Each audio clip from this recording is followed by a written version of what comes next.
Les gars, tout à l'heure en première ligue, il y avait le match de United versus Liverpool. C'est parti pour le débrief.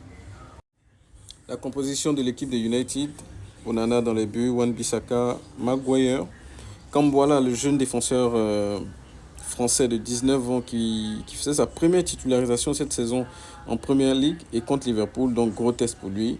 Dalot sur le côté droit, Casemiro, Kobe Mainoo qui est un très très très bon talent actuellement, un très bon talent anglais, récemment international anglais, très technique comme milieu de terrain. Et puis en attaque, c'était du classique. Garnacho, Rashford, Fernandez et Højlund. Garnacho qui avait été très très bon au dernier match, qui avait été aligné à gauche, qui je pense est son côté préférentiel. Et voilà, qui avait été très bon face à Chelsea avec un doublé, mais aujourd'hui il a été aligné à droite pour faire de la place à Rashford sur le côté gauche, Højlund en pointe. Du côté de Liverpool, c'était du classique également. Keller dans les buts. Voilà, Keller dans les buts.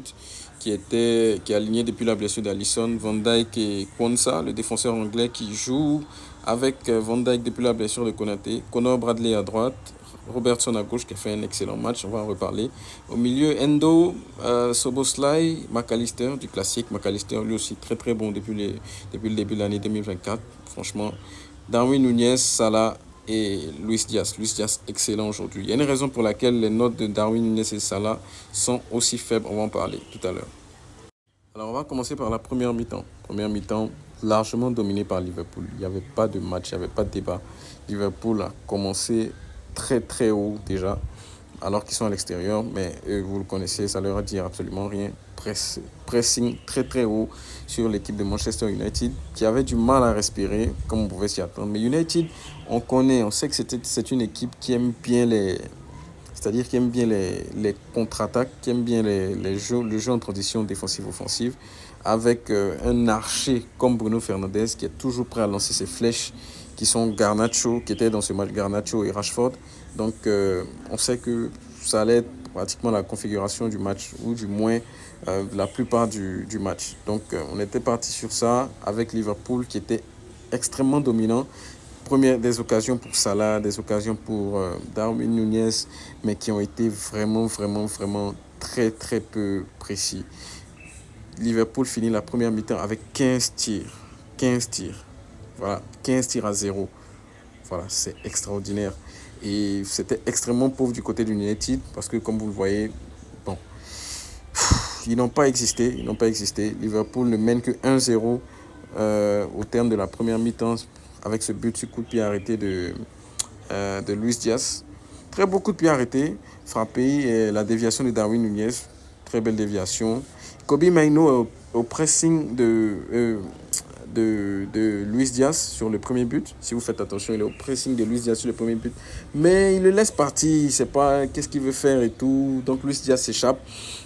Kobe Mainoo, c'est un jeune, hein. Donc c'est des choses qui arrivent. Luis Diaz s'échappe et il marque la reprise de volée 1-0. Le retour de Liverpool et de Manchester United pour la deuxième mi-temps. Et là, tu vois quand même que Liverpool est un peu moins... c'est-à-dire, ils sont un peu moins pressants. Voilà, c'est un peu moins pressant.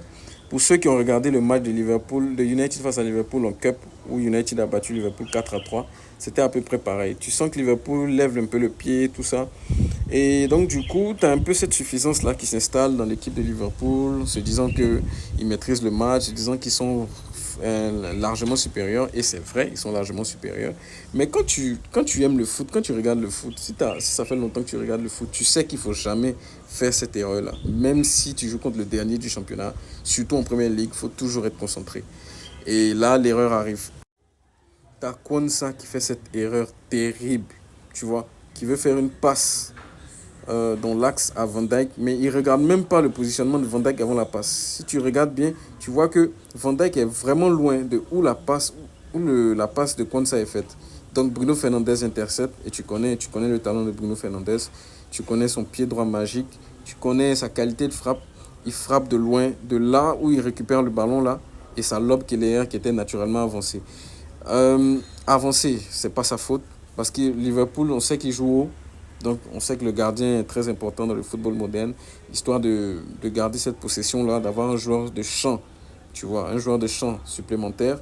Donc ça fait la différence. Mais là, pour le coup, ça a été dommageable. Et Bruno Fernandes égalise. Donc ensuite, tu as le match qui est complètement retourné. Tu as le match qui est complètement retourné parce que là maintenant, United, n'oublions pas qu'ils sont à domicile. Donc tu as United maintenant qui reprend du poil de la bête et qui vraiment commence maintenant à poser des problèmes à Liverpool.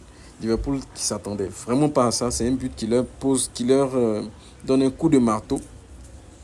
Un coup de marteau sur la tête. Donc du coup, tu as vraiment ce changement-là de momentum dans le match qui fait que United commence à prendre un peu l'ascendant, tu vois, ou du moins à se dire qu'ils peuvent gagner le match, contrairement à ce qu'on aurait pu penser quand on voit la première mi-temps. Mais United vraiment commence à jouer comme l'égal de Liverpool, tu vois, et donc ça change les choses. Ensuite, tu as Kobe Mainoo qui, tu vois, qui se retrouve dans la surface. Tu as ce décalage-là. D'abord, je vais décrypter un peu l'action. Tu as Casemiro qui a le ballon au centre du terrain et qui fait un retourné acrobatique vraiment de nulle part. Je sais pas pourquoi il a fait ça. Mais ça marche parce que tu as trois joueurs de Liverpool autour de lui qui font le pressing parce qu'il est souvent cette rampe de lancement là du côté de United. Donc après, tu as Casemiro qui arrive à se sortir de ce pressing-là avec ce ballon qu'il amortit et qu'il reprend en reprise de volée acrobatique pour Mainoo qui est donc seul. Donc Mainoo qui remonte le terrain, tu as Mainoo qui remonte le terrain, qui décale à gauche qui a décalé sur Garnacho, je crois. Après, et Mainoo, il fait sa course. Il rentre dans la surface de réparation. Tu as Casemiro qui reste un peu en retrait. Donc Mainoo qui peut se projeter devant et qui reçoit le ballon dans la surface de réparation. Il est un tôt au but. Tu as trois joueurs de Liverpool autour de lui. On voit bien que Kobe Mainoo, si vous regardez un peu l'action, il manque un peu son contrôle. Mais malgré ça, tu as les joueurs de Liverpool qui n'arrivent pas à intervenir sur lui. Tu as Curtis Jones, je pense. Tu as Elliott, je crois. Et tu as un autre joueur là qui sont autour de lui, qui n'arrivent pas forcément, bon je ne sais plus si c'était Elliott, désolé, mais qui n'arrivent pas vraiment à presser Mainoo de sorte à le faire douter. Mainoo, on connaît, il se retourne et il fait une frappe, une bastos incroyable dans la lucarne de Keller. Keller ne peut absolument rien. Il a beau se tendre comme il peut, il a beau se tendre comme un chat, il n'y peut rien. Le ballon est parfaitement placé, pleine lucarne, enroulé, magnifique. Donc du coup là en fait tu te dis mais c'est quoi ce truc là? Parce que là tu vois en fait maintenant que United mène et tu comprends pas. Quelqu'un qui a regardé la première mi-temps qui est allé je sais pas faire quoi, qui est allé acheter un truc dehors, il a acheté un loco, bien je sais pas quoi. Bon, tu vois, il revient et puis il voit que United est mené 2-1. Que Liverpool est mené 2-1, il n'en croit pas ses yeux en fait, tu vois. Donc tu as ce truc là et puis donc le match est vraiment changé là. Et puis tu as le public de United qui pousse, le public de Old Trafford qui pousse. Liverpool dans le doute, on sait tous pourquoi Liverpool joue. Liverpool joue pour le titre, on connaît le classement. Liverpool, avant le début de ce match qui était à une longueur d'Arsenal, voilà, avec un match en moins naturellement, et il fallait absolument qu'il gagne pour reprendre la tête du championnat. Donc tu as ce stress-là qui commence à rentrer dans les têtes des joueurs de Liverpool, qui commencent à faire des fautes, notamment Luis Diaz, et voilà. Donc du coup, c'est un match qui change complètement. United, on les connaît, une équipe très très instable cette saison. On a vu un peu ce qui s'est passé lors de l'avant-dernier match face à Brentford. Ils marquent à la fin du match, à la 96e. Ils se font remonter à la 98e, je crois. Le match finit 1-1. Le match d'après, ils jouent contre Chelsea. Pareil, ils se font battre 4-3 dans les deux derniers, à la 99e et 101e minute, non, quelque chose comme ça. Donc on sait que c'est une équipe qui n'est pas stable.